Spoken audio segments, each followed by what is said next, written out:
I just want to remind all you gents again that timestamps are available in the description, so you can jump around the video as you desire using those. And if you want to support the channel, you should just join us over on the Angry Guy Clubhouse. The Clubhouse is linked in the description of the video. And now let's begin. How are people affording life right now? Credit card debt. Women are increasingly waking up and realizing that it's hard to be a man. You have women breaking down in tears everywhere on social media talking about how much they're going through, just attempting to afford life right now. And with most women being childless and single in the United States come 2030, it's only going to get more difficult. Watch this video to fully understand the implications of women's empowerment and how this is going to leave a lot of women high and dry in the coming years. And now let's just go ahead and jump right into the video. Okay, y'all. Man, I'm crying for real right now. Like, I make $50,000 a year. $50,000 a year.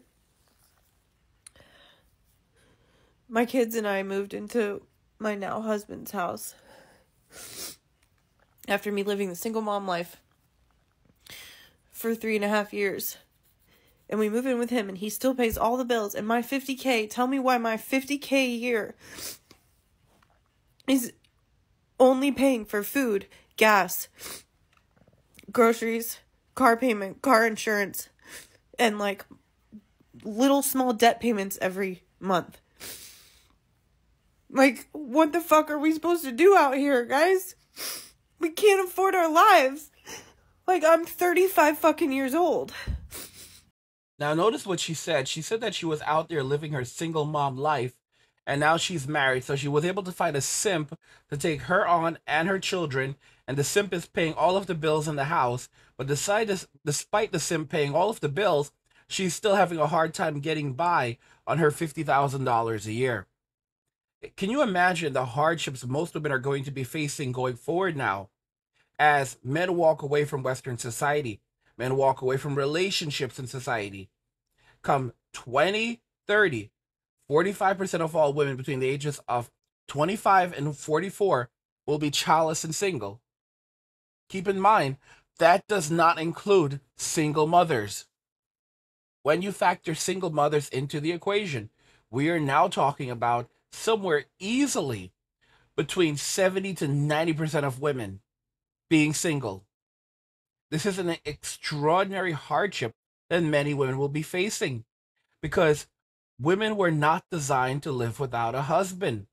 I literally had a simp come to the comments and try to argue me under the table, saying that he knows women who are older, who are single, and they're doing just fine, and they prove that women don't need men. They do not need a man to survive. The crazy thing is that he doesn't realize a lot of these women are not telling the truth.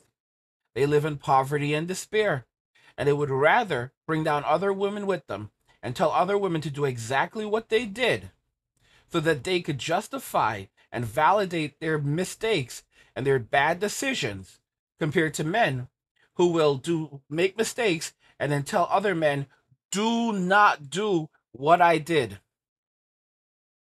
You know, Trump had a brother. He used to have a brother, and he was a very brilliant guy. The guy was a pilot.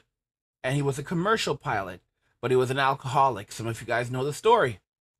And he basically suffered as a result of his alcoholism and eventually took his existence. And Trump talks about it. It was his older brother. And he told Donald before he passed away, don't you ever touch alcohol, because if you try it one time, you're going to like it. And as a result, Trump says he's never drank in his entire life. You see, when we fuck up our lives, most of us will tell younger men, do not do what we did, because once we learn our lesson, there's some men who don't learn their lessons. And as a result, they'll tell other men to go down the path. But men, the same path, but other men who've learned their lessons, fully learned their lessons. That's why most married men will tell other men, do not get married. They warn other men, do not do what we did. All right? You turn here, little buddy. Do not proceed. All right? Stop. Do not go.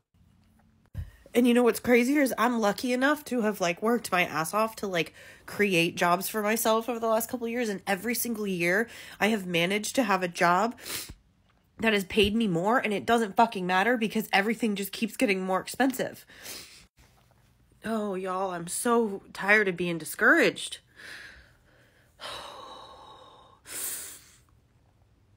But, like, I've basically, like, if you go on Indeed or any of these other job sites, I know so many of you have experienced this. You apply to, like, hundreds of jobs. Nobody gets back to you, or you don't get the job because of XYZ reason. And guess what? The job can't even pay for your fucking life. Like, I'm at the point now where I'm just like, what in the fuck? Now, this woman is actually in a very privileged position, because while she's crying that she doesn't have enough disposable income to buy the shit that she wants, a lot of women don't even have a man to begin with, and many will not be able to find a man, especially with these men going into their soft guy era. So while she's, she has a roof over her head, her children's needs are met, she will not go hungry, they will not starve, they will not be homeless, as long as she behaves herself. In the case of many women, they don't have that luxury. Many of them are going to find themselves, living in their cars, living on the streets, living in the woods, living in shelters in the coming years, because it's only going to get worse, especially as AI continues to make more moves. And by the way, she said she's 35 years old. Just to be clear, that's a hard 35, bro. That's a fucking hard 35. You see, that's the thing. As men get older, we age like fine wine. As women get older, they enter their decline. They didn't want us when they were in their prime, but now they want us during their decline. Men are waking up and realizing that we're the ones with the value. We're the ones with the actual power. You see, women are the gatekeepers to physical intimacy, but men are the gatekeepers of the relationship. Men are the gatekeepers of prosperity. Wherever men go, so does prosperity. Wherever men go, so does the money. How do I know that? Because men pay 80% of all the taxes, while women make 80% of all consumer purchases. Like, what are we doing? Like, how do we get this to change? Do they just want us to, like, fucking rot and die? And, like, be homeless? When I was homeless over 10 years ago, I saw a number of needy families. I remember one specific family that lived in an old school bus, and it was really, really hard on them. Like, it had to have been very hard on their children. Guys, this is the implications. This is what happens when people cannot take care of themselves, take care of their livelihoods. And when you have a lot of women out here, who are not going to be able to transition into some other job or some other field, it's going to be very, very hard for them. Okay? Many of these women they're not going to be able to find simps to take them in like lost puppies and subsidize their living, especially with this climate. There's a video out there right now that talks about why women are actually wearing clothing that's designed to not attract men or to repulse men. So there's a new trend online where women will get dressed and they will film a video showing off their outfit and celebrate the fact that they think men will hate their outfits. It's kind of a new feminist rallying cry, and yet another way that women weirdly pride themselves on being unappealing to men and pitting the genders against each other. And all of this ties back to the concept of male versus female gazes and how women apparently dress differently for each one. One is supposedly seductive and revealing, and the other one is comfortable and trendy and authentic. And in my opinion, all of this is just so ironic because it's just a perfect example of women trying to confuse men more than they already are and turning a crumb into a feminist cupcake, for lack of a better phrase. Let me explain. Before we do though, make sure that you like this video, subscribe to the comment section channel if you have not already, and of course, ring that notification bell so that you never miss one of our episodes. So in case you were blessed and you did not have to take any feminist theory courses in college, I should probably explain the male versus female gazes. So one Medium article writes, dressing to please the male gaze implies a subconscious desire to be the object of male attention. Women have been conditioned by the media since childhood to dress in a way that will please men, with the expectations of what a woman's body should look like often sacrificing their own personal style and taste. This desire for male visual approval can limit individuality, self-expression, and self-acceptance. The author added a quote saying, "The male gaze reflects expectations of how women's bodies are supposed to look and what is aesthetically required of women, which in turn positions women as idealized, and objects of heteronormative desire and pleasure. Here we go, guys. Buckle up, it's gonna be a bumpy one. And then conversely, the female gaze is a way of looking at women's bodies that is not objectifying. Instead, it is a way of looking at women that celebrates their strength, their beauty, and their power. It is about their spirit and their aura and their inherent value and gifts as a feminine woman, despite their body and appearance. When dressing for the female gaze, women often choose clothes that make them feel confident and comfortable and allow them to express their femininity and personality without worrying about being judged by others. It's about dressing in a way that feels good and true to them and expressing all archetypes within a conscious way and fully feeling expressed from the depths of who they are as a multi-dimensional woman. So basically, TLDR, this male gaze constricts you and you, and the female gaze liberates you and celebrates you and your authenticity. And so for most women, that means not wearing clothes that are super tight or maybe choosing more feminine or flowy outfits, or on the other end of the spectrum, which to be honest, 2024 is what we see most often, it's them choosing to wear oversized clothes in a more masculine way. Basically anything that they don't perceive as Now, two things that I want to bring up. Now, first of all, this just cracks me up because I'm old enough, and I'm really not that old, but I'm old enough to remember the feminist era when women were screaming from the mountaintop about how they don't wear makeup and they don't do their hair and they don't wear certain clothes for men, but that it's actually for themselves. So if they're going to go out and dress half naked, it's not for male attention, it's for them because it makes them feel so good about themselves. Like this. I think the fashion girlies do dress for the girls in the gays. Yeah. I mean, there you have it. It's not for you straight, white, heteronormative men. It's for the girls and the gays. And then articles like this back it up. Don't assume I'm asking for your male attention because of what I'm wearing. The oversaturation of our bodies needs to stop. Like Kirsten, you're probably half naked at the bar with your hanging out of your corset top. You've oversaturated yourself. So this video comes from, the comment section with Brett Cooper. That's the video you just saw. And basically, as you heard, women are now trying to find other ways to piss off men. The actual truth is the reason why women are doing this is in reality not to avoid the attention of men, but to actually get the attention of men. Most men are not paying attention to women anymore. They'll go out in public and they'll wear these outfits, and men have already learned their lessons. So they're not approaching them, they're not looking at them, they're not making eye contact. So now they're trying to go to great lengths to gain their attention by pissing them off, while then also making it about, men being bad and men bothering women in society and all this other BS. The reality is that the more men ignore women, the more women are going to claim that men are bothering them, that men are creating problems for them. Guys, this is 100% hatred against men. All right, women have gotten everything. They have nothing left to complain about, so they have to invent something new to complain about. It doesn't matter if it's real or not. They'll just make it up as it goes along. It becomes a social issue, and then it becomes a rallying cry for money and attention, because that's how women have distorted feminism. And again, I don't blame feminism for what has happened here. I say hold the individual accountable, hold the people that used feminism in this way or hide behind the banner of feminism. Feminism is nothing more than equality between men and women, men and women having the same opportunities. Women, on the other hand, have completely taken that and distorted that, okay? And it started even with the suffragettes. Because they weren't advocating for women to be held accountable and have to serve in the military, and have the same responsibilities as men. They just wanted the same privileges. So they wanted rights without responsibilities. And that's where the problem started right there. So they never wanted true feminism to begin with. And then the 1970s came along, second wave feminism, and they began, demanding that they wanted what essentially would amount to equal representation, okay? And, they began invading universities. They became the predominant group of people in universities. You can see how this has helped women in modern day society.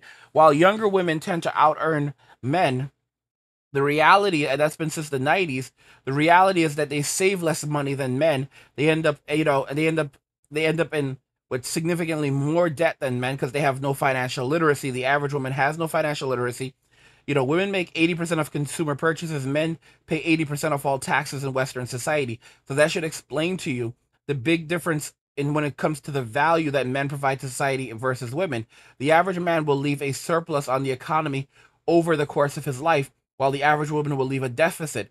That's the reason why you have all of these media groups freaking out right now because men are not in the workforce. And guess what? They're not in the workforce, and they're not going to be coming back anytime soon. My kids go to public school. I don't have a fancy car. We don't have a fancy house. I don't buy extra shit. I'm just like going to the grocery store every week, every few days going, I can't believe I just spent another $150 just to feed my kids. What the This is the first month I won't be able to afford rent. I'm not a rich person. I don't have a lot of stuff. I have basic household necessities, a couch, a bed, washer, a dryer. That's about it. A car. I don't have a lot of lavish things. I don't go on vacations, and I don't spend a lot. Rent's increased from $1,300 to $1,800. The food prices are too high. I've cut back on eating because I literally cannot afford food. I've cut back on my favorite snacks, cat food, treats. I'm exhausted all the time from being overworked and underpaid. You don't catch a break when you grow up poor. I don't need much to be happy. I just want to be able to live comfortable. I just really need to catch a break right now. I'm trying so hard, and I feel like I'm not doing enough. I don't have family. I don't have anything to fall back on. Do you hear what she said right there, guys? I don't have family. I don't have anything to fall back on. The women that are going out there right now on social media harassing men, saying that men are still bugging them in society, doing all of these things to continue pushing men out of society, are only going to make life even more difficult, life even more hard for women like this woman. And I don't know if this woman is a person who's constantly driving that type of women's empowerment message, but men are the gatekeepers of prosperity. Men are the ones who are paying the taxes. Men are the ones who will hold a woman down when she cannot hold herself down. And look at the guys, a lot of these women within 5 years, guys, we are almost in 2030. You're almost in 2030. I mean, 5 years. I'll just be 46 years old. That's not a lot. God help me. I'm still here. I'll be in shape. I'll be doing very well. I'll be making my money. Okay? 46 is young for a man. 46 for a woman, on the other hand, that's a whole different ball game. A woman at 46 years old is struggling. A woman at 46 years old, in most cases, can no longer have any children. She's far beyond her reproductive window. Not a lot of men are going to take on a 46-year-old woman. I mean, this is the reality for a lot of these women who are now, going to be in their mid to late 40s, and even in their 50s, and even in their 60s, because a lot of Gen X women, they thought that they were going to be boss babes. They were going to go down this path of being single and doing all of this shit on their own, and now they're finding themselves childless and single, or as single moms, and no one's coming to rescue them. This young lady right here, she's struggling, but guess what? Men don't care anymore. Men are in their era, and they're never returning to a society that has been bullshitting them and gaslighting them forever. Women did this to themselves. Guys, as women get older, it gets harder. As men get older, we age like fine wine. It's just how it is. And guys, check out the Angry Guy Clubhouse on Substack. Dive into exclusive podcasts, manosphere topics, and more. Free subscribers get full access to chat, videos, podcasts, and all blog posts. Paid subscribers unlock unlimited access to everything, including exclusive guides and blueprints for building wealth and thriving. Support the channel by becoming a paid member for just $8 a month. Don't miss out. Click the link in the description to subscribe now and claim your free passive income blueprint. I cannot stand how the news has been dogging Gen Z and calling them lazy for not wanting to work a 9-to-5 for the rest of their lives. Let me put it in perspective for everybody who's a little confused here, okay? I work 5 days out of the week, 40 hours a week, okay? I do not make enough to live on my own. I would not make enough to pay rent, water, electric, and eat. All by myself. I would not be capable of doing that. 20 years ago when you were getting started, you could live on your own. 20 years ago when you first started, you were able to do everything that I am now struggling to do. Let me add another perspective here. You've been working for 20 years. You have 20 years of working experience behind your belt. You have 20 years of experience in a career that has allowed you to gain raises, to get more money, to profit you in an economy that you created. You can sit here and you can call Gen Z lazy all you want, but I've been working my tail end off just to barely make it by. And respectfully, I don't want to do that for the rest of my life. I don't want to work my tail end off, wasting all of my life working just to barely be able to pay my bills. And that is what you created, not Gen Z. We're just here getting started. You've been doing it for the last 20 years. You tell me how it got ruined. We can sit here and we can call Gen Z lazy all you want, but you let the economy turn into what it did. You let it all run to hell. And now it's Gen Z's fault because we don't want to work to fix your mistakes. All right, so listen here, Becky. First off, let me explain something to you. I come from the school of hard knocks, and we won't tolerate that tone, all right?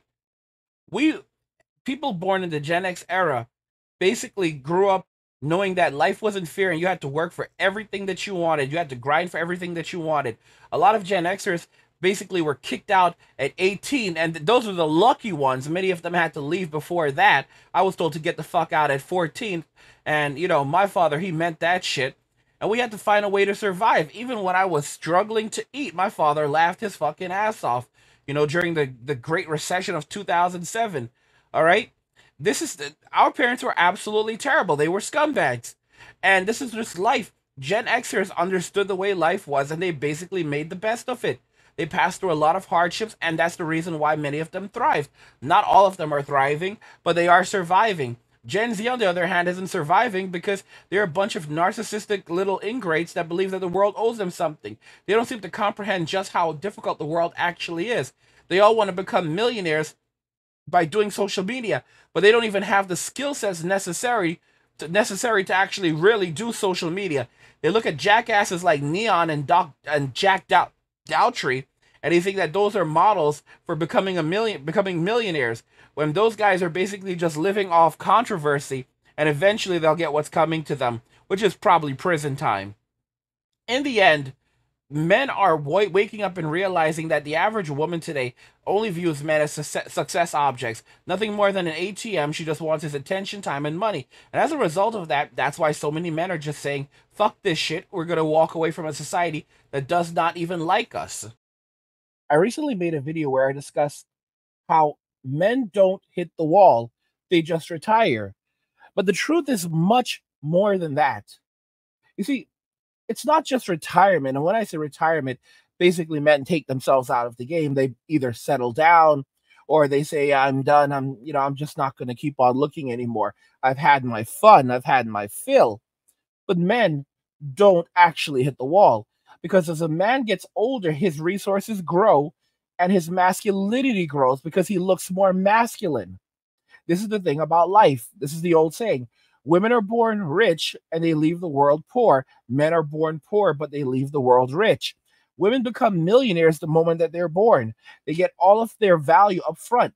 They get everything up front, and they have a very limited reproductive cycle, a very small window where they need to go find a good man, settle down, and form a family.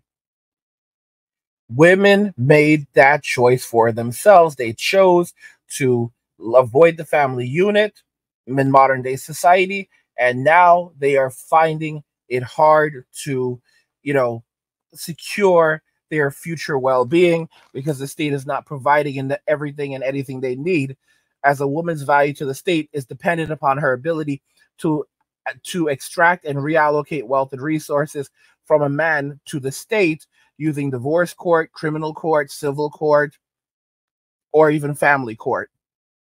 Now, when it comes to being a man, because again, women have a very small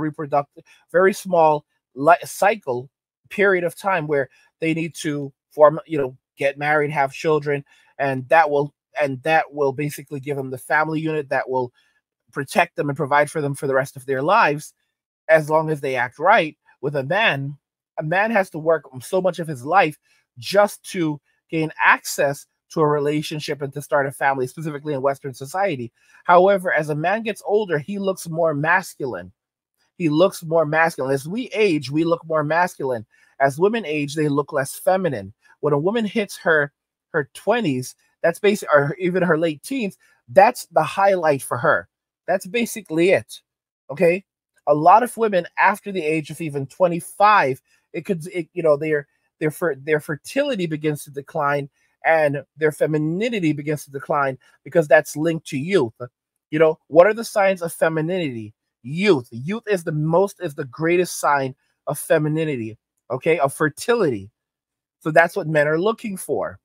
What is the sign of maturity for men? Age. What is the sign of masculinity for men?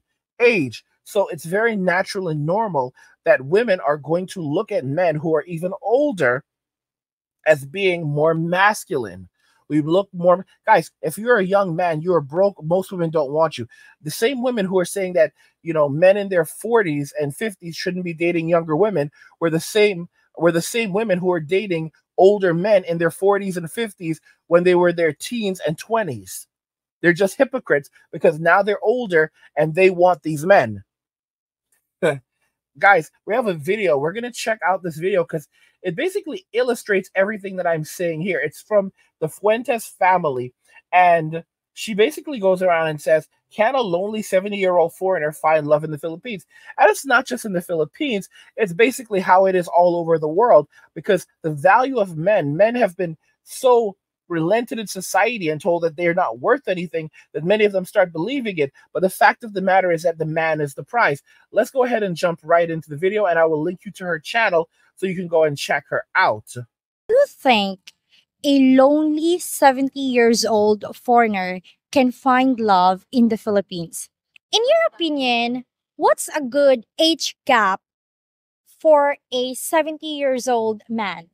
Would you ever consider dating a healthy 70 years old foreigner? Do you think a lonely 70 years old foreigner can find love in the Philippines? Thank you. So I do believe that lonely people can find a love in the Philippines as long as um it is vital at saka gusto niya talaga to be there, and kailang if okay lang sa kanya na magstay here in the Philippines. Oh, so yes, as long as he also wants to stay here in the Philippines.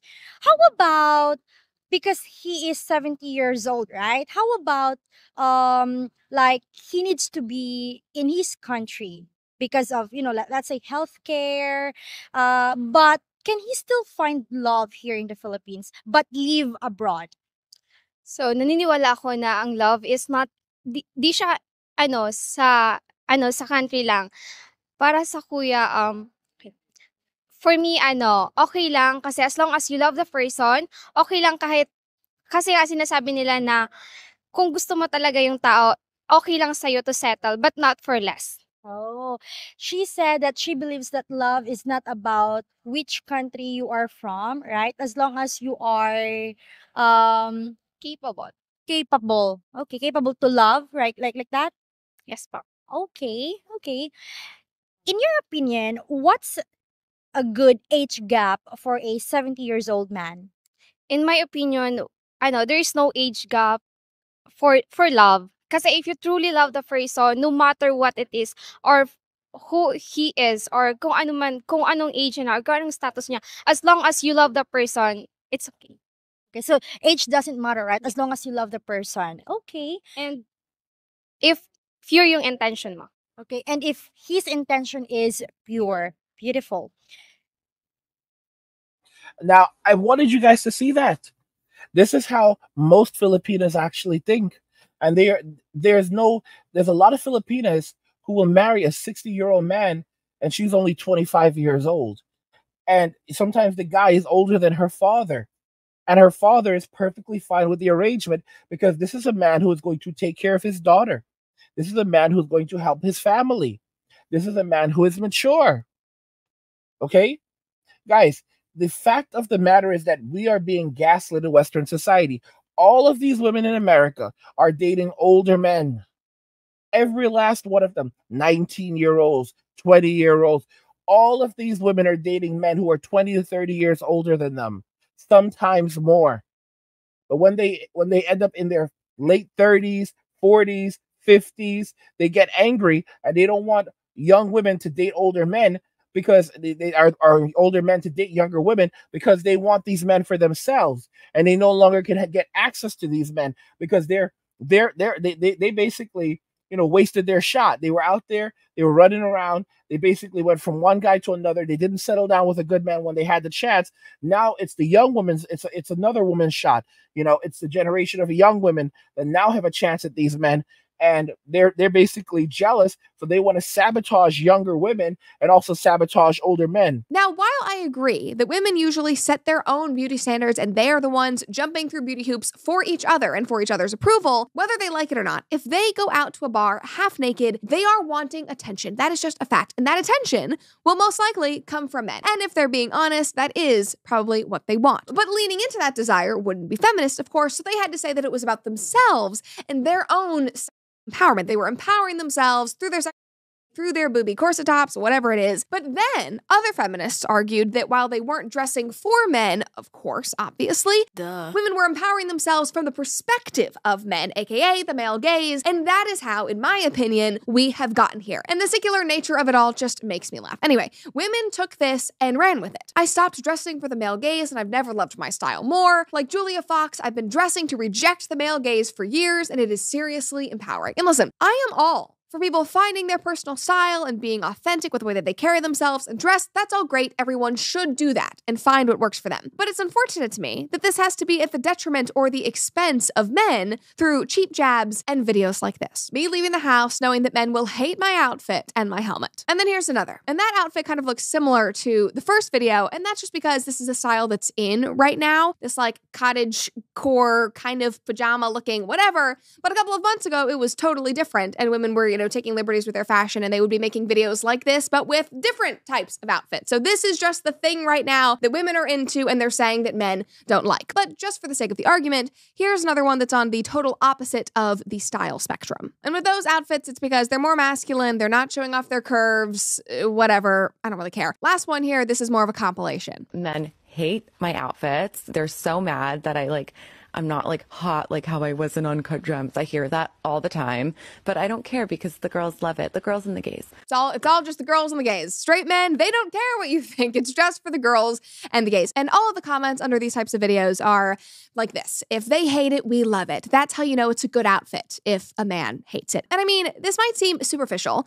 but these videos in these comments are not helping the fact that men and women are more divided than ever. And so many have such negative opinions of the other. Like that is the reason why these videos are even made in the first place. And all of this cracks me up because this seems like it's such a made-up problem, a made-up issue. Like, this really isn't a thing, and yet now we've turned it into this whole trend, and now we have this whole rallying cry around dressing for the male gaze or the female gaze, and what it means to dress seductively, and how it's really for women. And it's just like, people, this really isn't that deep, and I don't think it needs to be a thing. Like, I'm watching all these videos. Like, I genuinely do not think that my husband would hate any of these outfits. Like, he might laugh if I put on oversized Bermuda shorts, but hopefully I would be laughing as well because I would know that they're ridiculous, but he wouldn't tell me not to wear it, and he certainly wouldn't say that he hated it, because the clothes that I wear now and the clothes that I was wearing when we first met did not and still don't make or break our relationship. Like, he likes what I wear, even when it's silly, because it expresses a part of me, and that's what matters. And honestly, if I met him when I was out at a bar in Nashville and I was dressed half naked in a dress with big cutouts and my boobs were out, he probably would have liked me less and would have never come up and talked to me, because that's just the kind of guy that he is. So all of this to say, every man is different. And women have this idea that all men are just animals, that when they look at women,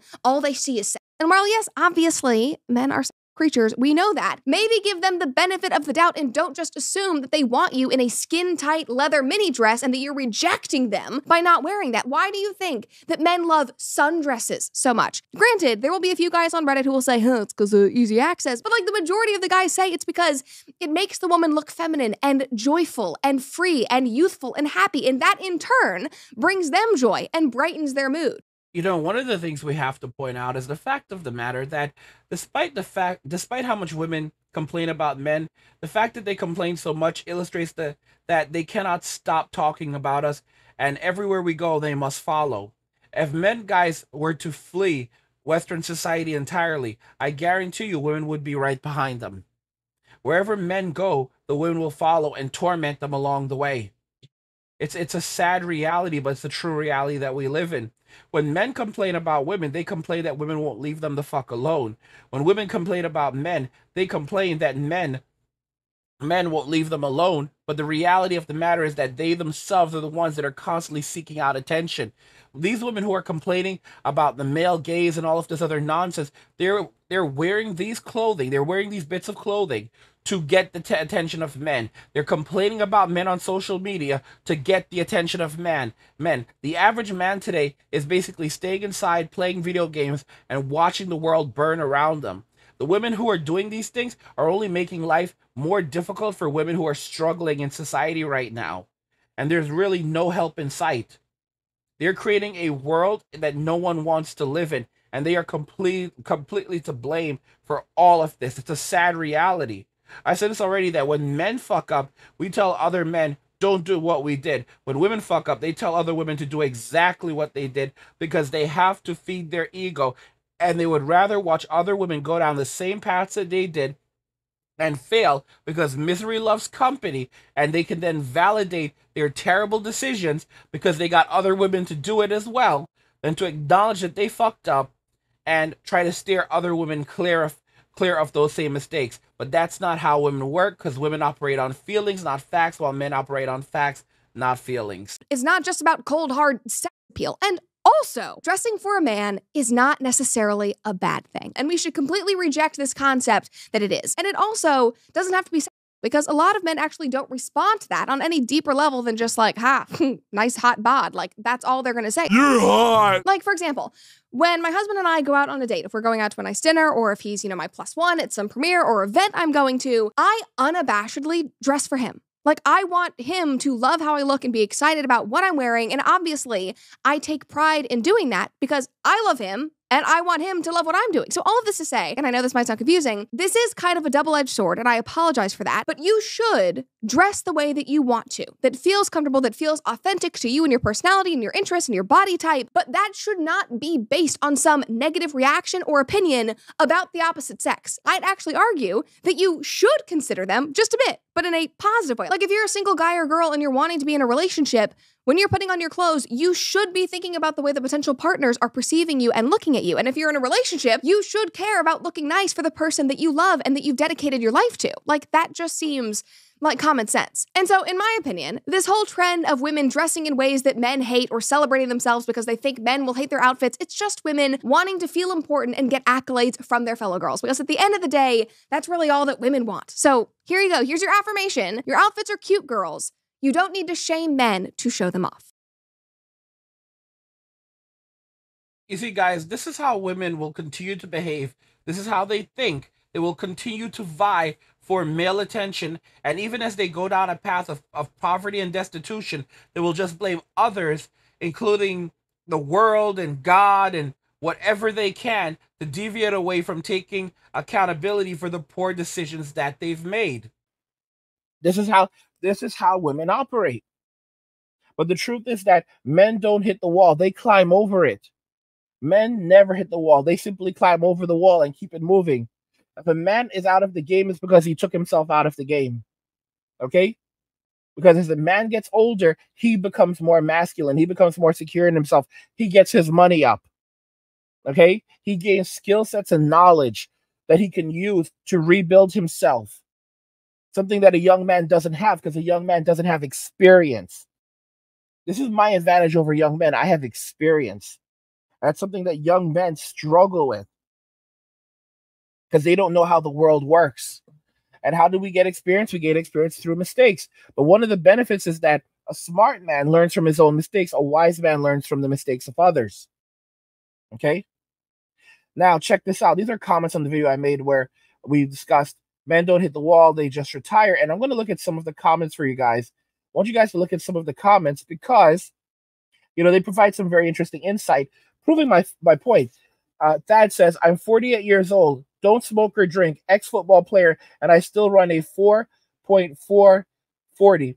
100%, I'm still lean at 175 pounds, 6 foot and some change.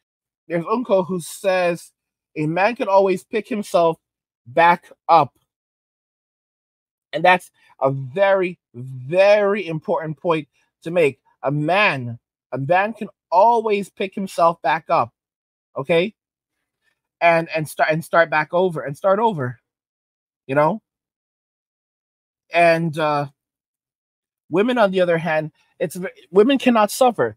Men are born to not only bear suffering, but to overcome suffering, endure suffering, and thrive regardless of suffering. Women cannot suffer.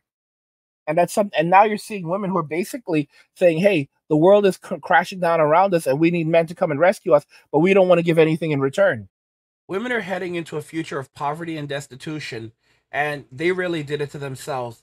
What do you guys think regarding everything we discussed here in the comments? Do you agree that most women going forward, especially with over the next 5 to 10 years, are going to find themselves living in poverty, destitution, living in their cars, living in homeless shelters, living in the streets, living in those tent cities with Tyrone, where Tyrone is the king of tent city? Let me know your thoughts, and we'll talk about it in the comments. Like the video if you like it. Don't forget to subscribe. And if you like the video, share the video. And just remember that all roads lead to MWA, men walking away, and cheers.